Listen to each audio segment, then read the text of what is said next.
Waka waka!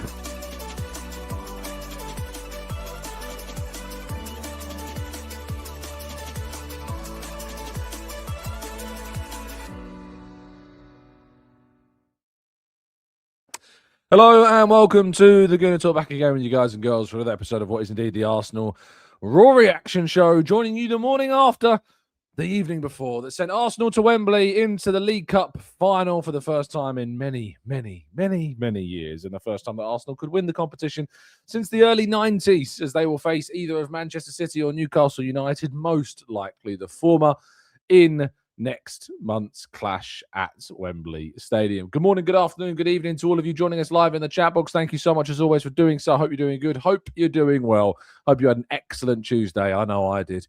And I hope that you're going to have an even better rest of your week. Good morning to those that are live with us this morning. Good morning to Temi, to Gunnar Nicole, to Brian, to Knowledge, to John. Good morning to Paul and Shane, Aris Silky. We've got Sid and Beanie Bun. We've got Martin and Carl and Tom. We've got Rowan and JR. We've got Manny and Maria.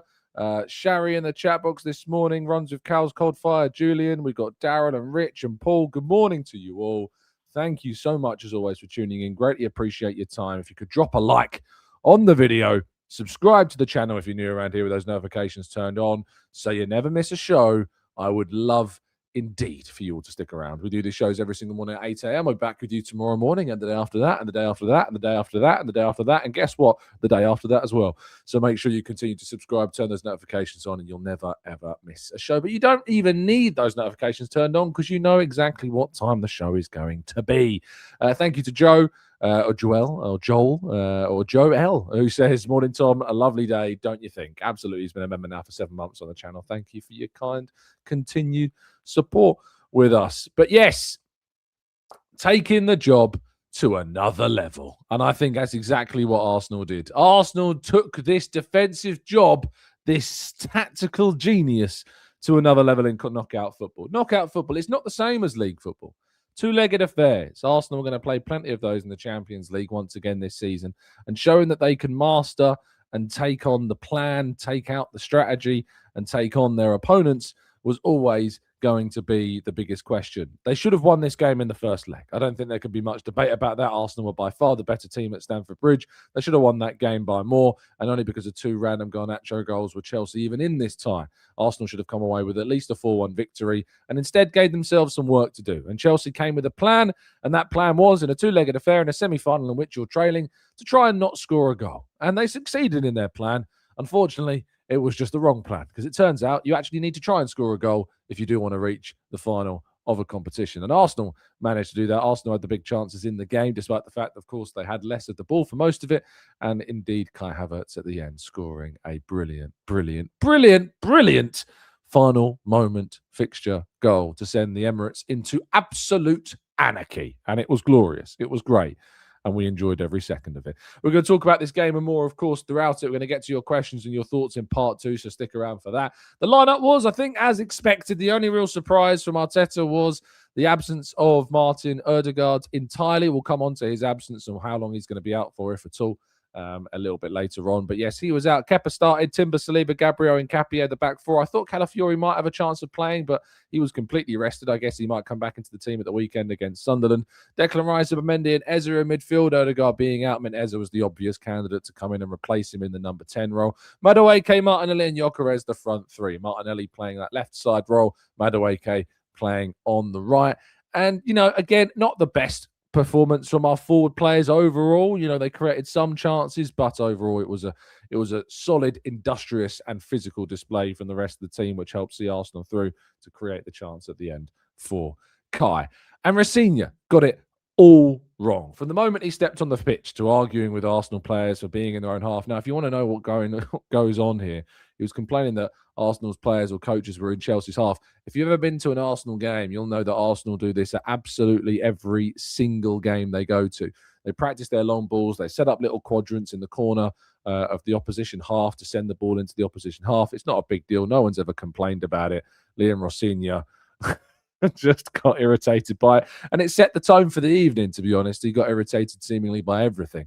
It was a complete comical decision to go with the back three. Arsenal haven't lost to a back three since 2025 in the previous season when West Ham got a very fortunate performance. But on average, Arsenal do not tend to drop points or even lose to any team that sets up in a back three. It tends to be a system that always favours Arsenal. And in the end, they usually come away with a victory, just like they did in this game. And to go into a semi-final, to play the way that Chelsea played, was just utterly ridiculous. They created barely nothing. They had one shot on target all game, and that was from outside the box. They created so little. And Liam Rosenior reacted incredibly poorly to the game afterwards, talking about what Paul Merson had said, saying how easy it is to be a pundit. Turns out, yeah, it might be easier to be a pundit than a manager, but it doesn't mean that it excuses the poor job that's done in a semi-final. Arsenal were the better team across both legs. They deserved to go through to the final, and they are now in that final based upon how they decide to win the game. They went to Chelsea looking to win that match, and they did win that match. Chelsea, despite losing, comes to Arsenal, don't even look like a team that are looking to win this game. It is just comical. And it was a big performance at the back, despite the fact that they didn't necessarily get tested. They just needed to be strong, and they were strong, particularly in the wide positions. Timber and Nketiah.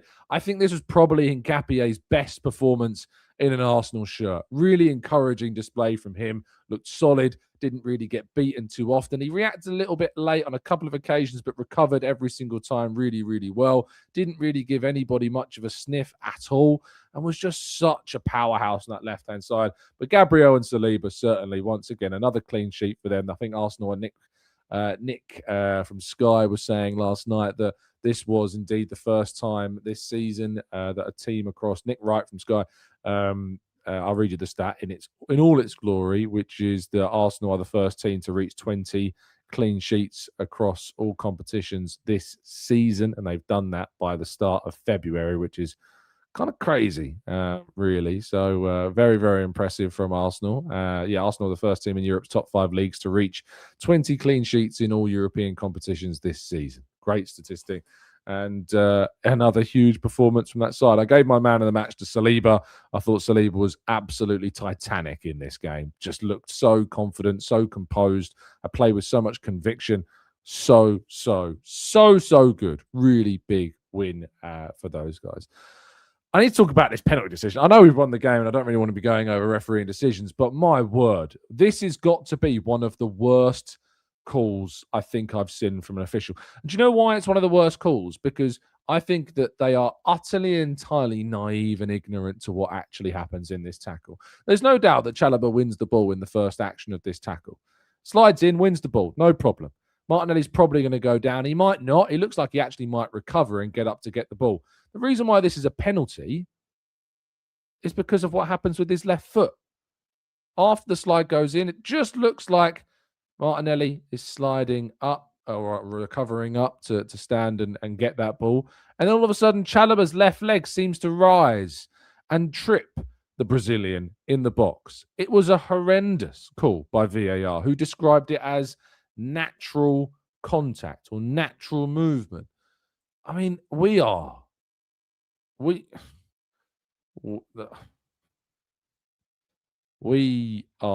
got a hope, have we? We haven't got a hope. We have not got a hope with these referees. We have not got a single hope that this league, these competitions in England are going to be refereed to a good enough standard. They're just not, are they? Because on a consistent basis, they are making significant errors. Arsenal should get a penalty. It should put the game to bed in this moment. It shouldn't even need the goal right at the end, but it does. But Arsenal deserve the penalty. Brilliant movement. Brilliant effort from Martinelli in the game overall, and I think he's unlucky not to come out of this game with more than what he got. Love his energy, love his commitment, love everything he showed. And yeah, just ridiculous officiating once again. But what a sweet end. What a wonderful end. What a glorious end to the game. Because as Arsenal escape, as Chelsea finally realise that they need to actually try and score in this game if they're going to go to Wembley, Arsenal are able to, as I think what Chelsea were fearful of the entire game, counter-attack. First of all, Leandro Trossard, perfect ball to Declan Rice, and then Declan Rice's left-footed pass. Whoa. What a ball from Declan Rice across. And then you're thinking, is he just going to lay in Martinelli, Havertz? No, he's going to take it around Robert Sanchez. He wants to score himself. He's playing against his former club. He hates Chelsea, let's be honest. He can't stand them. And that's why he runs over to the corner flag, pointing at the Arsenal badge. Happy days. And what an absolutely wonderful footballer we've got back available for us once again. As soon as he came on the pitch, you could see the difference at the centre-forward position. His linking play, his movement was much better, and there's no surprise he ended up getting on the score sheet as well. He is going to be a huge player for us in the rest of this season, especially now Mikel Merino is out injured. Kai Havertz is hopefully going to be a massive player for us between now and the end of this season. So glad to see him back. So happy that he was involved, and I cannot wait to see more of Kai Havertz. The Emirates Stadium, though, one of the best scenes that you will see at full time. The scenes at full time were absolutely brilliant. Really, really, really, really brilliant. Absolutely and unbelievably emotional and relieving and encouraging. And, you know, the Arsenal fans in this game, we needed them. I wrote that piece the other day. I know it didn't get the best amount of feedback. I think people misinterpreted it. I said that I think that this Arsenal team have never needed the Emirates crowd more than they need them right now. They do need them right now. And I think in that second half, as things started to build, that Emirates crowd showed exactly how much it is behind these players, behind this team, and it can be won. And hopefully this is a type of result that can encourage them to be even more on it across the rest of the season. They'll be on it again on Saturday against Sunderland at the Emirates in the league. Hopefully they're going to get a really, really big result there as well to help continue their fight towards a Premier League title. But we are now in a cup final, the first major cup final Arsenal have been to since their FA Cup victory in 2020. Just very quickly on Saka and Ødegaard. Of course, both of them unavailable for this game. Arteta had said that he had hoped that maybe Saka might be available for this game, but he wasn't 100% sure. I think in retrospect, he's probably being a little bit mind gamesy. What I will say is that the hope is that he'll be back in the coming weeks. That's certainly my understanding of the situation, is that hopefully he'll be back in the coming weeks. But yeah, it's not ideal with Saka. Arteta said he's okay. We need to have more tests tomorrow to understand how he is. The game was too short, but let's hope that it's not too much longer that he's out. Simon Collins breaking the story yesterday that he would be missing the game and said that he'll be back before the Spurs game. Certainly from the conversations that I've had, it's hoped that he'll be back in the coming week. So not too bad. I guess the surprise was that Martin Ødegaard was out of this game. I broke the story just after the lineups were revealed that the injury is minor, is my understanding, and that he too hopefully be back in a short period of time. It's not a guarantee he'll be available at the weekend. There's a chance he could be. But yeah, and Arteta said soon after that report during the Leeds game, he felt a little niggle. We tried yesterday. He wasn't comfortable. So let's see if hopefully he's available for the weekend. So let's see if indeed we'll get an update from Arteta on Friday on both of those players, where hopefully we will have a lot more of have a lot more of the information that we need. So yeah, that's just really simply the hope now that we can get some of these players that have been available for so long and now have gone out of action for a little bit back ASAP.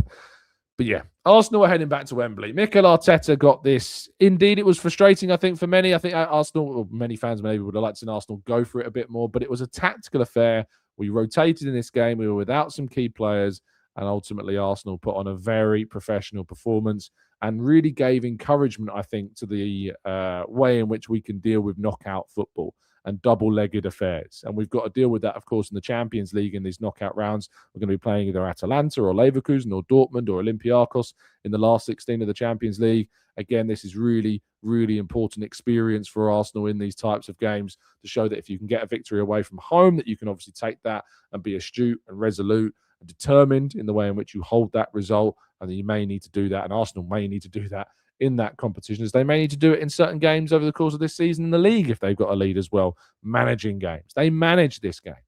They really manage this game. Brilliant performance at the back. Declan Rice, I thought, had a bit of a slow start in the first half, but grew massively into it in the second half. Submendi, again, all over the... Submendi, it's just such a joy, isn't it? He's just such a joy of a player that we've got, and we really needed him with Ødegaard out. I think we missed Ødegaard in this game. You know, I know Ødegaard's coming for a lot of stick, but there were times I was thinking we missed the press. We missed him kind of dropping in at times. And I know that's been a complaint of ours, actually, that Ødegaard drops in too much. But there were times, I think, where Eze kind of went a little bit missing and we needed him to be more available in the game. It wasn't his best performance, Eze. I think I gave him a 6 out of 10 in the end from the performance. It was okay. But I think this was more of an out-of-possession game. He worked extremely hard, Eze. You can't fault his work rate. He worked extremely hard in the game. It just wasn't an Eze game. Like, it wasn't really the game set up for him. It was much more of a It was much more of an Ødegaard game, this, where you need kind of somebody to transition the ball and to become available and to press. And Eza's just not that type of player. He's a moments player. He likes to get the ball. There was a great moment, of course, where he did get the ball that led to the chance that eventually saw that penalty decision not given. And he did well to win the ball off, I think, Cole Palmer in that moment. But yeah, look, it wasn't an Eza game. And I'm not going to be too harsh on that. And yeah, I think overall you can't be too harsh on anybody, to be fair. I think it was a performance in the end that everybody had to put in their shift, and they did. And Arsenal end up being at Wembley, which is absolutely fantastic. Right, enough of me chatting and waffling away. Let's get some of your thoughts in part 2 after a little insight from a brilliant, brilliant person.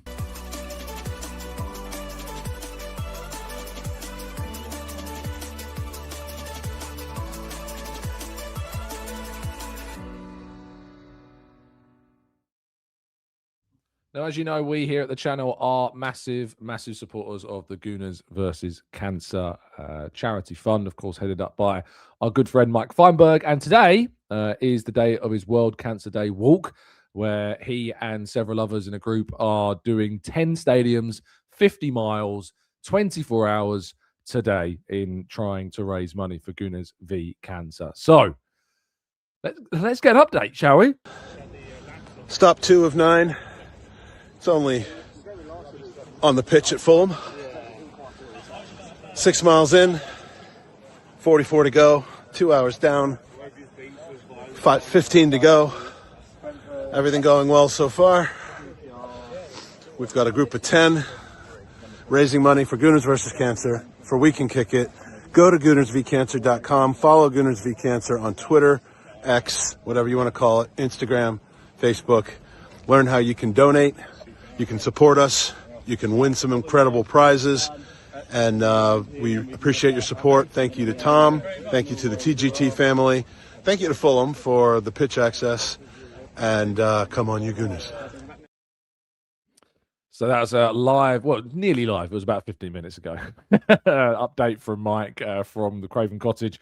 As he mentioned, he's doing 10 stadiums today in 50 miles over the course of 24 hours. It's an incredible walk. 50 miles. I mean, to walk that is, yeah, kind of crazy. If you know Mike, and you've known Mike for a long time, you'll know as well, and I'm sure he won't mind me saying, but, you know, if you've known Mike for a long time, this type of achievement is brilliant. And to see him doing what he's doing. So, yeah, visiting several stadiums across London. You can see the map down there in the corner.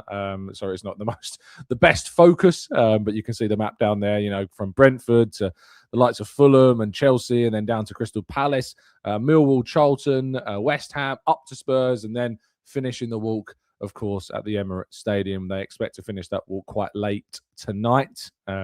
So that's the hope, is that they can get that walk done today and be at the Emirates Stadium a little bit later on today. So if you want to donate, if you want to support a great cause, you can do. The link is down in today's video description. Just go to Gooners v Cancer. It will come up for you, and you'll be able to donate. There are some great prizes that you can win as well. It's not just a case of donating. If you do donate, you do get yourself in for some prizes. So just read all the details on the website. Mike does a great job, so please do go over and support him. That's Gooners v Cancer, or Gooners versus Cancer. Go over and help support a great cause. Right, let's bring things back into focus from yesterday's win over Chelsea and get some of your thoughts in the chat box as well, and get some of your feelings about yesterday's result and what it means in the grand context of things. Alf says we did miss Ødegaard, but what was perfect is our midfield strangle on Chelsea's tactics of playing through the middle as well. I do tend to agree. So everyone worked extremely hard, like really hard. Eza worked hard. It wasn't an Eza game, but he worked really, really hard. JR says we need Eza to perform better, but I have to say I think that he is proving his movements quite much. I'm assuming that's saying he's proving himself much better. Kurt says Eza definitely ran his socks off. Never seen him defend so much. His fitness is getting much better as well. Steve says, I worry this reactive process won't work in cup competitions against better sides. It's a dangerous way to play. I don't think it's a dangerous way to play when you think about how Arsenal approached the first leg of this game, going to Stamford Bridge. They should have won that game by more. That was a 4-1 game, not a 3-2 game. And you'd hope that we'd be more efficient in those games coming up in the Champions League. But it's still a good exercise. You know, Chelsea are a lot better than any of the teams that we'll face in that last 16. Probably maybe not in the quarterfinals and beyond. But again, it's a good experiment, a good showing and a good bit of experience for this side to win that semi-final after losing so many, of course, in a row. Ashton says, I feel like Eza is a left-sided 10, whereas Ødegaard in our system is a very right-heavy 10. Do you think that there is an opportunity to move Rice to a right 8 position and flip the script as we progress? Difficult, maybe. I don't necessarily think that Rice is just, pigeonholed to that left-hand side, and he could potentially play on that right-hand side. So that might be a way that we work off magic around it. Lachlan says, Tom, are you worried that if we don't win the Carabao Cup, it will have a negative effect on the fans and on the players and lead to further downfalls? That's the risk, isn't it? The risk is if you don't win the Carabao Cup, is it going to have more of a negative impact on this team? But I'd rather be in that final than not, definitely. Pablo says, good to see the chat box, my friend. How important do you think winning this cup will be for us to go on and then win the league? I don't think it's absolutely integral to Arsenal going on and winning the league, but I think it could help in Arsenal winning the league sooner. I think damaging blows psychologically to your rivals in finals, and we expect it to be City. It's not guaranteed, and Newcastle may come back tonight. I sincerely hope that they do. But I am expecting it to be City in a final. We haven't lost to City at Wembley under Mikel Arteta. We've beaten twice so far, in the semi-final in 2020 and then in the Community Shield, of course, as well in 2023. So, we've got a good record there. Arteta's got a good record at Wembley. He seems to work out Man City well tactically in most recent times as well. We've got a really decent record against them. I don't think we've lost to Manchester City.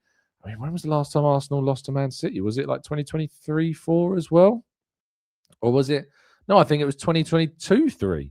Arsenal lost. Or maybe they lost in the FA Cup in 23-4.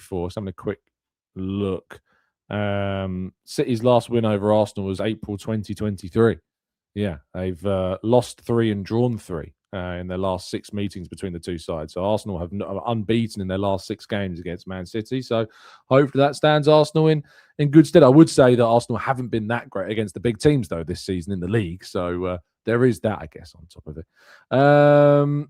Paj says, not to put a dampener on it last night, but what are your thoughts on that Guardian article on Arsenal fans? Well, it wasn't from the Guardian, so it was from another newspaper. And my thoughts on it are that it has achieved exactly what it meant to achieve for you, because you're sharing it, you're talking about it. That's what it was designed to do. I don't think I need to address it. You know how awful it was. So, yeah, look, I don't need to give you my thoughts, because my thoughts are that you are exactly who that article was aimed at, because you've now asked me about it. You're asking your friends about it. That's exactly what that article was designed to do. So I think I'll leave that there. Curtis says, I could hear him on TV whenever Chelsea had any consistent possession. Our fans were on it. Man of the match, definitely our home crowd last night. Joel says, what will be your feelings if we should win 4 trophies? I never really tackle these type of questions. I just say, let's just wait and see what ends up being, because no one's ever done that. It's a ridiculous kind of even premise right now. Let's just wait and see. Let's go to Bulgarian Gooner says, morning TC. When was the last time first met second in the league and the League Cup? I can't think of one. How big would that factor into the bigger picture? I can't remember the last time that happened either. It probably was a City-Liverpool final, but I can't think of when that was. Charlie says, people being negative about how we played, they forget that we was already winning. They made the mistake not being aggressive from the get-go. Yeah, look, Arsenal already 1-0 up, and they approached the game like they were 1-0 up. That is how I felt the game was being played out. And Chelsea tried in many ways to kind of coax Arsenal out and to get them to attack and then stifle them in wide areas with that back 3. But in the end, it just gave them so little to hang on that when they did eventually switch up to the back 4, it was too late, and Arsenal managed to punish them. And Mark says, hi, Tom. What did you think about Chelsea's tactic of having their attacking personnel out of the box when we took a corner? It's been done before, but hasn't worked for our opponents yet. Yeah, look, it's something that I think that not just Chelsea have done against us. They do it against a number of teams.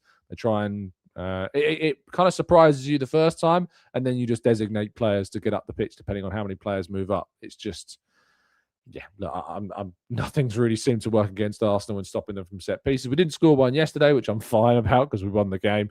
But teams just have to keep trying things until they find a way to stop us. Lebark says, do you think this semi-final gives us a springboard for our new Champions League campaign? Also, do you think these players have taken psychological strides and evolved? Definitely. Look, winning breeds winning. It's as simple as that. You win games, it leads us into winning more games. So really, really pleasing to see us win, and it can definitely be a springboard for us. Iron says, we want to be in as many finals as possible. It is about time. So many cup exits since 2020. We are in a terrible record in that sense. It's time to correct that record. We are a big Club, Gwyneth says, CBS Sports said they asked the club if they could conduct an interview with Nicholas Yova, but the club said no. What would the reasoning be for denying him the chance for an interview?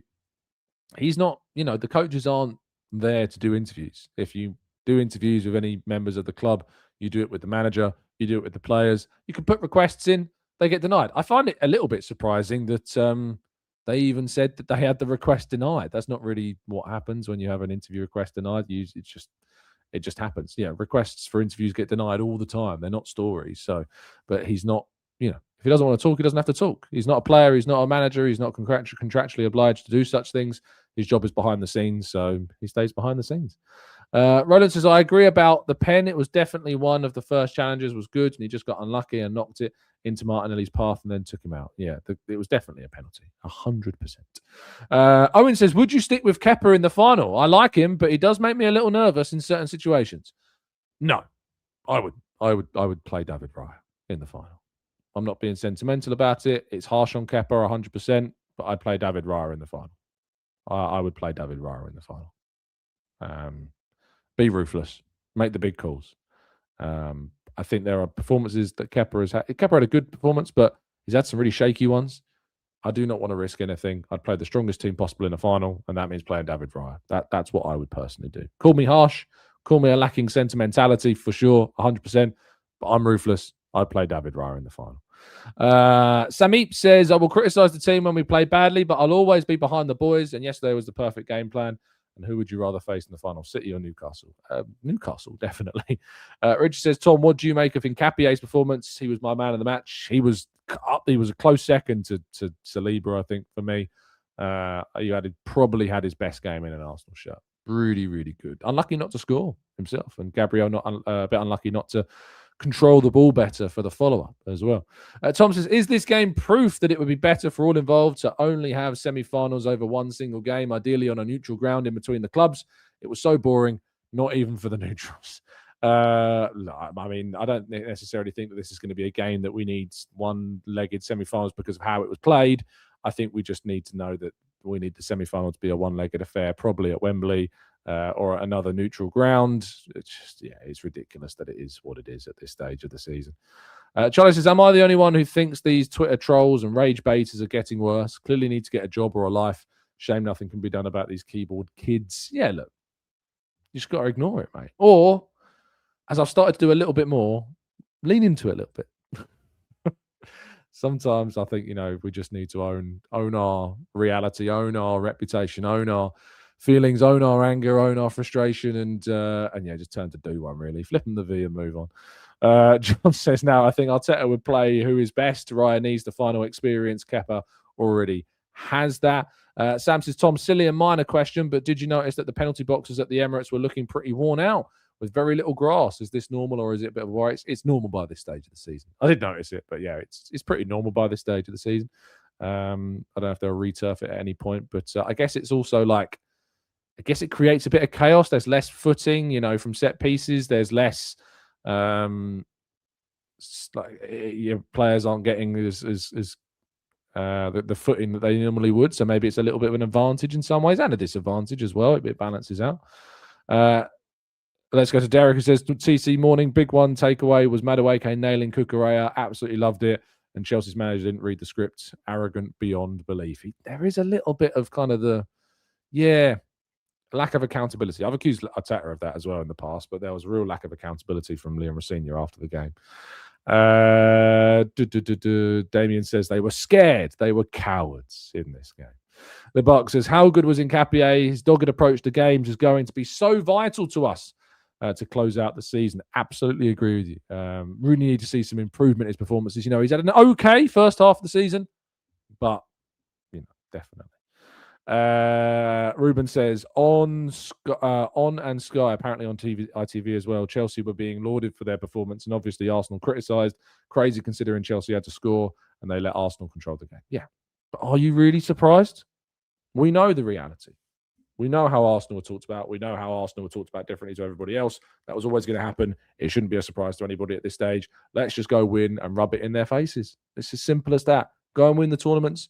Go and win the competitions. Go and win the games. Rub it in their faces. It really is as simple as that.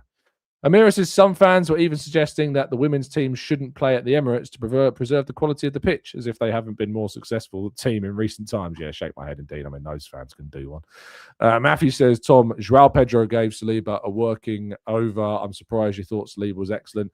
I'm not. I'm not surprised that some people disagree. People are entitled to different opinions. Saliba was absolutely brilliant. Saliba was titanic, absolutely strong, composed, and real conviction throughout the game. Carl Water says, good morning. Gary Neville is vertically challenged. Go on Arsenal, give them red envious faces. D says, Nkapie is such a good defender. I was criticizing him at the beginning of the season for saying criticized rather for saying at the beginning of the season that we need an upgrade on Kivior. He is a level up that I was talking about.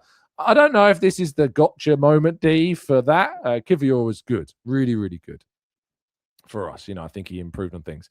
I don't think this is a case of like, look how better he is than Kivior. I don't think he's significantly better than Kivior. I do think he is better than Kivior. And he can play in both positions at left back and left centre half. And I think he will gradually become a lot better than Kivior in more time and with more seasons as well. But yeah, look, both players are good. I agree that we needed an upgrade. And I think he is going to be that, definitely. But I don't think the gap is like massive between the two. Tibbs says, Tom, when are you going to be on the Loose Cannons pods with Turkish and Co? Whenever I'm invited, Tibbs. Whenever I'm invited, it would be a pleasure to join those boys. Wilson says, why on earth did Chelsea select the back five when they needed to score, Tom? They were a bunch of donuts. Yeah, look, I have no idea, Wilson. You'll have to ask Liam Rosenior. Or Will from the In-Betweeners is the meme that's doing the rounds. And I have to say that did tickle me quite a lot yesterday is the... Also, the classic videos of, excuse me, Chelsea. Love that video. I could watch that on repeat over and over again. Jerome says, I think we will play better against City in the final. Wilson says, who was Arsenal's best player against Chelsea? I think it was Saliba. A lot of people think it was Nkapie. I was surprised Declan Rice was given man of the match. I was a bit surprised that Declan Rice was given the man of the match. I really was. I think he was good. I think he grew into the game. He didn't have the best of first halves. He made a couple of big errors, but second half he was definitely better. So I was surprised that he gave him man of the match. Robert says Saliba was man of the match, then Nkapie, Rice, and Martinelli. John says, can we talk about Chelsea's huddle and high fives at half time as they were coming off like they had won the game? Imagine if that was us. Did you see the tears? Did you drink them in? Did you enjoy them? I didn't get to see the tears in the moment, but I was made aware of it by Elliot when listening to the Arsenal Vision's instant reaction podcast as I was leaving the ground. And yeah, I managed to watch it back and find the tears. And those tears were sweet. I just hate Chelsea Football Club. Horrible, horrible institution. Horrible football club. Horrible, horrible, horrible club. Always a pleasure to beat them. Always a massive pleasure to beat that club. D says, problem with Kivior is that he could go from 0 to hero within 90 minutes and he could play well in the Bernabeu midweek and then could get destroyed by Southampton at the weekend too. It's too inconsistent. I don't think he ever got destroyed beyond that game against Bayern Munich, mate. I think you're being really harsh on Kivior personally. Wilson says, do you think that Arsenal approached the game correctly against Chelsea? I have no issues. We won the game. The perfect performance is the performance that gets you to the final. It really is as simple as that. Arsenal won both legs. They deserve to win both legs. I'm happy with it. I don't think there can be any complaints about how Arsenal approached either game. We approached the game in the sense that we should have won the first leg by more. We were a little bit more clinical. We would have done. We should have won this affair by plenty more. The gap was closer than it should have been. It was easily a 3 or 4 goal difference between the two sides across those two legs.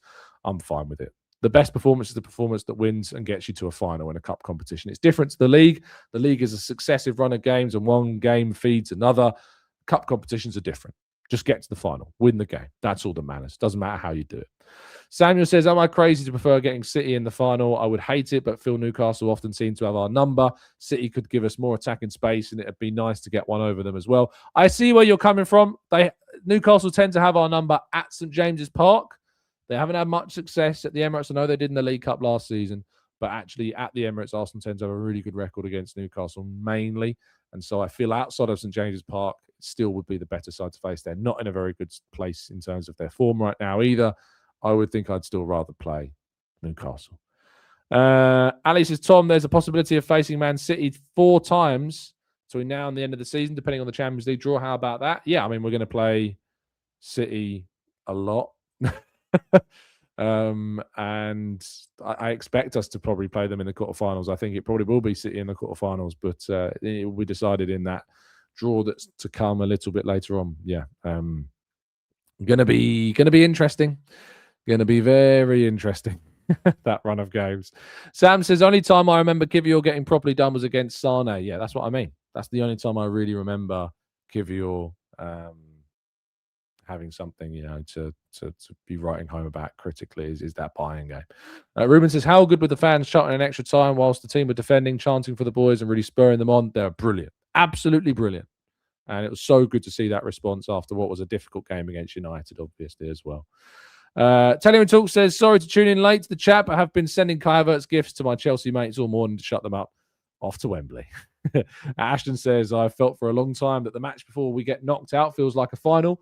I think Porto and Madrid, big games that always feel like we were at our peak as well. Yeah, look, these games are big moments in seasons. They can have big psychological benefits to you and your players and the collective team as well, and the manager and the coaches and everybody involved and the fans in the stadium. These games are big. They're important. And they can spark things. There'll be chants about Wembley all the way up to that final in March.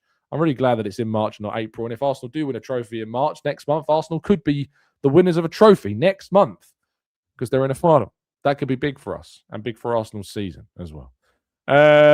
Let's go to Joe. Says, Rice will player of the year when we win the league. His performances are very consistent. What do you think? Absolutely with a chance. If Arsenal win the league, maybe win some other competitions. If England do well at the World Cup, Declan Rice could be in with a chance of big personal glory. Absolutely. Dang says, hey Tom, did you see the Rosenior touch? It was hilarious. Yes, I did. It was utterly fantastic. Matthew says, Sunderland is the third game in 7 days and we can often struggle. How do we freshen it up? Good question. Hopefully we get a couple of players back if Saka and Odegaard are available, but we don't know yet. I'd probably start Kai Havertz in this game. I think I would start Trossard as well, on that left-hand side. Madueke still maybe on the right, or Martinelli, I'm not sure, but probably Madueke if Saka's not fit. So Saka, Havertz. Maybe Havertz at 10 and still play with maybe Jesus coming at centre forward just because Gyökeres has started the last couple of games. So Jesus centre forward, Madueke right, Kai Havertz 10, left wing Trossard, Rice still, Zubimendi still, Timber. I go Calafiori at left back, still play Saliba and Gabriel, and then Raya comes in. So there's a few changes there, 3 or 4 changes for that game. Kobe says, I'm glad that we kicked out that wretched football institution. Can't stand Chelsea. I hate them more than Spurs. Fair enough. I don't, but I know a lot of people do. Jota says, we found a way to win while not being at our best. Do you think that we've played better in previous seasons, but our game maturity has improved? There's no doubt that Arsenal have been able to put on performances and blitz teams more comfortably in previous seasons, but I think that there is a lot more than just meets the eye to this Arsenal team. I think it goes beyond just us. I think if you look at the way in which teams would set up against us in 22, 23 and 23, 24 compared to last season and this season, it is night and day.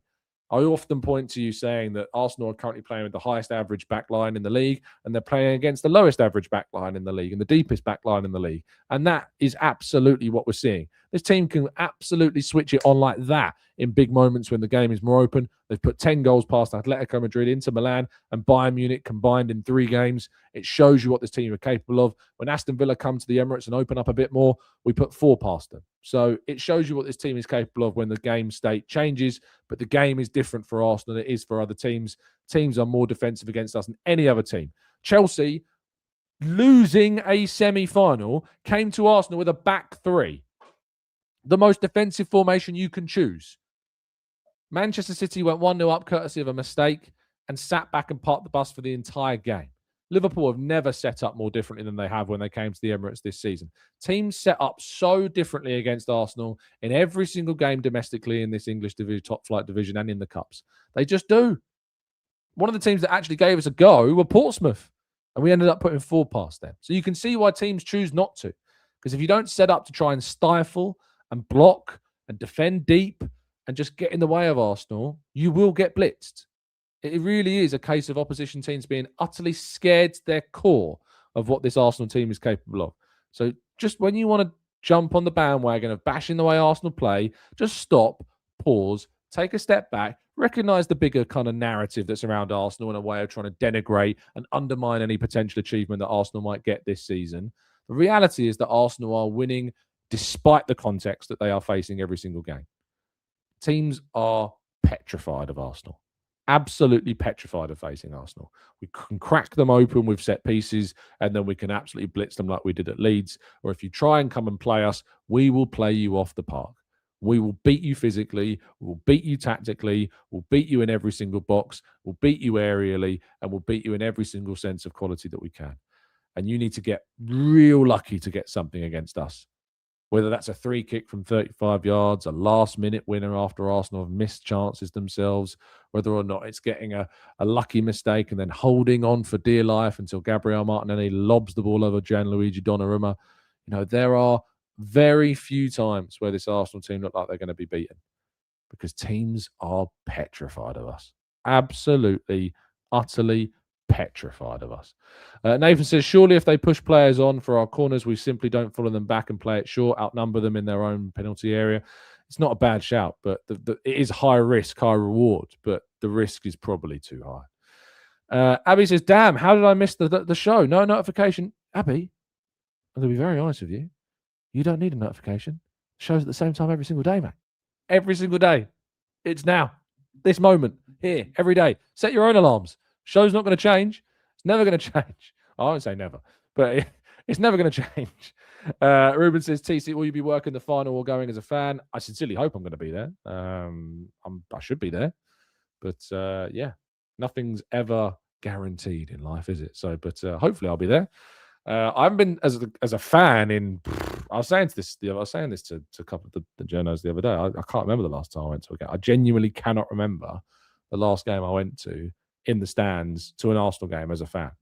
I can't remember. Genuinely cannot remember the last time I did that. It's been so long. I just work every game. So, yeah. Dylan says, a lot of credit being given to the defence, but I give all my praise to Arteta for the tactical studies he has done midweek to rectify every attacking threat from Chelsea. Absolutely. You got to give them huge credit for just kind of nullifying Chelsea. Cleo says, spot on, Tom. It's weird that people only realise this recently. So satisfying watching the media narrative fall apart. Helicopter says, does Marino's injury mean that Maslow-Skelly could feature in midfield? Arteta suggested that that's definitely something that we could see. Martin says, Tom, don't know how well you know Charlie Wyatt. Yes, I know Charlie. He's a really nice guy. Ashton says, Tom, if we are a game off winning the league, you have to go as a fan and celebrate. You deserve it. Well, I'll still be there working. I'll celebrate afterwards if it happens. Don't you worry. I'll find my way to celebrate. Grantley Poo says, why doesn't everyone know the shape? We always start with an 8:04 every single day. Hey, not always 8:04. I wonder what my average start time is. It's probably like 8:02, I reckon, on average. Tom says, do you miss going as a fan? Look, in the rawest of senses, yes, but I don't take this job for granted. So I'm very privileged to do what I do. I'm very privileged to be where I am. And I don't take that for granted ever. So, sure, there's that element of the game I miss, but look, I still enjoy myself. I still enjoy the games. I still enjoy going, even if it's not in a fan capacity, to be able to go. The reality is, I don't know how accessible the games would necessarily be. I did go to games, but I'm not a season ticket holder. There are, people I know that are working in the same business as me that are season ticket holders that then obviously transfer their ticket pretty much every single week because they've now got a job in the same field as me, so they can't go as fans. But yeah, I certainly would be, in the ballots and in the exchange and all of that. So yeah, so I'm very, very, very honoured to be in the position that I am, which I don't take for granted ever. Gooner says, you ask our leader the best questions. He respects you. That's very nice of you to say. There's a lot of good questions in those press conferences. I think people misunderstand kind of the reasoning behind questions. Like yesterday, for instance, we talked about John's questions to Arteta in the pre-match press conference in the embargo section where he kind of talked about Paul Scholes and the style of play. And people were getting upset at John for asking those questions. I think John was more than entitled to ask those questions. I actually was a little bit more critical of how Arteta responded to those questions. I think it was like a bit of a slam dunk for him. He really could have set the record straight on about how we play, our style. He has to be asked those questions. That narrative is everywhere. It's going to be asked. So I think, again, I think that people wrongly misinterpret questions. Do I always enjoy some of the questions? No, of course I don't. I don't enjoy all of the questions. But I think on the vast majority of questions that, we get as a group, we get really, really good stuff from Mikel. If you want to know what I said to Mikel yesterday, you can read our every word. It was the second question of the press conference after the game. If you want to go and watch it back on Haters or read it on the Football.London website.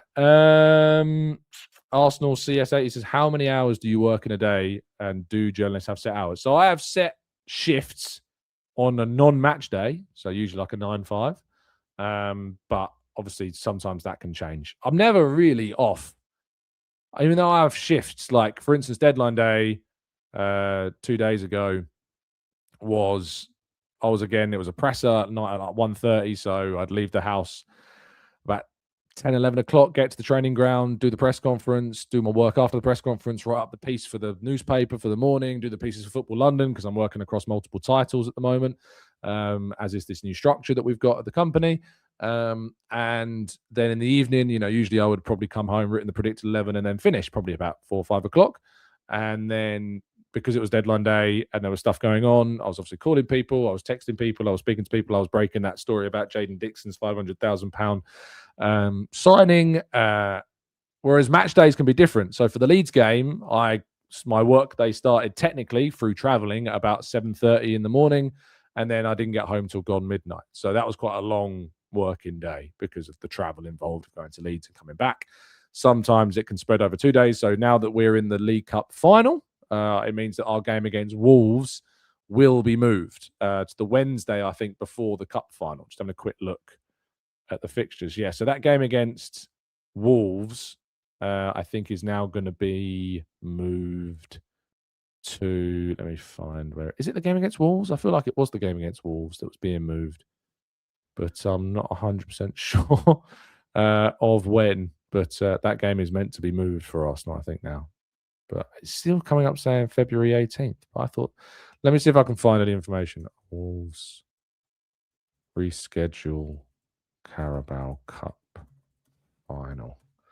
Possible amendment. So the Premier League have announced the following fixture amendments, which are dependent on the outcome of the Carabao Cup semi-final match to be played next week when we play our second leg against Chelsea on Tuesday, the 3rd of February at Emirates Stadium.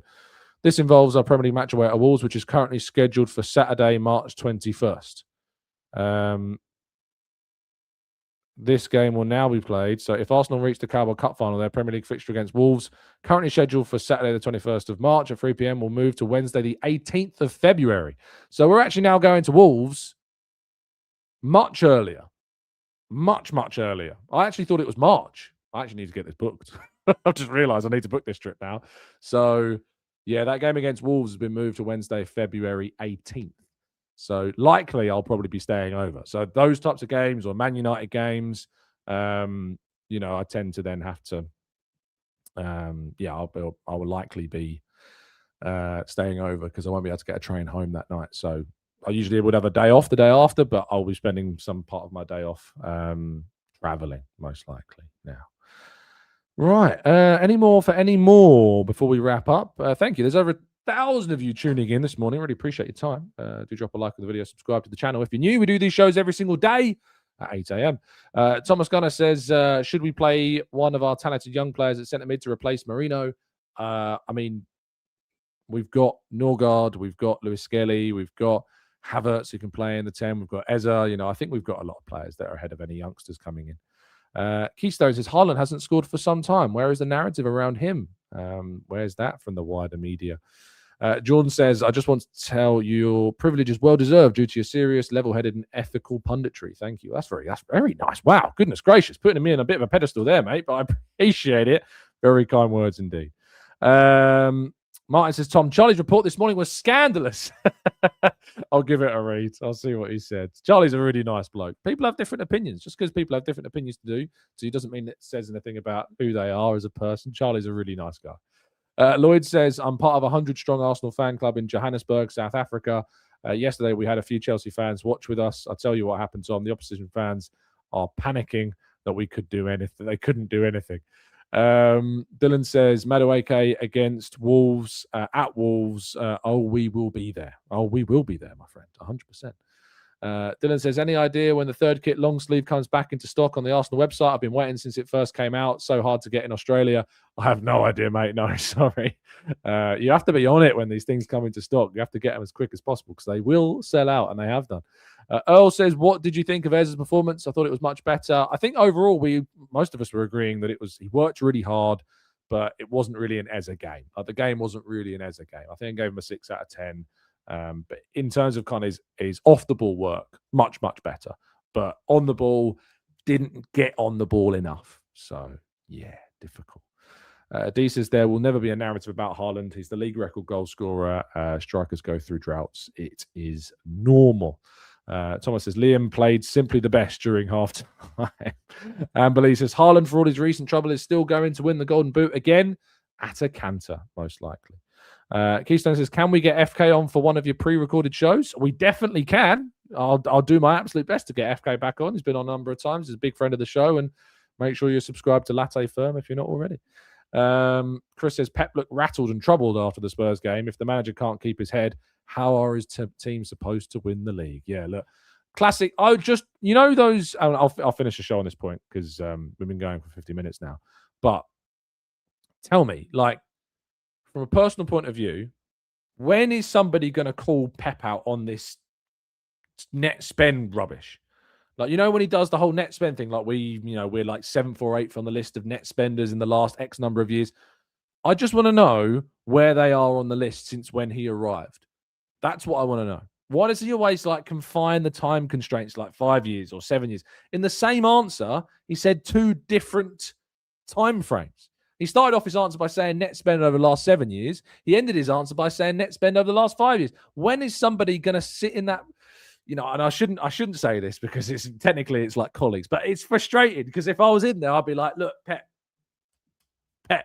these years, you're not making any sense. Talk about the last however many, 10 years?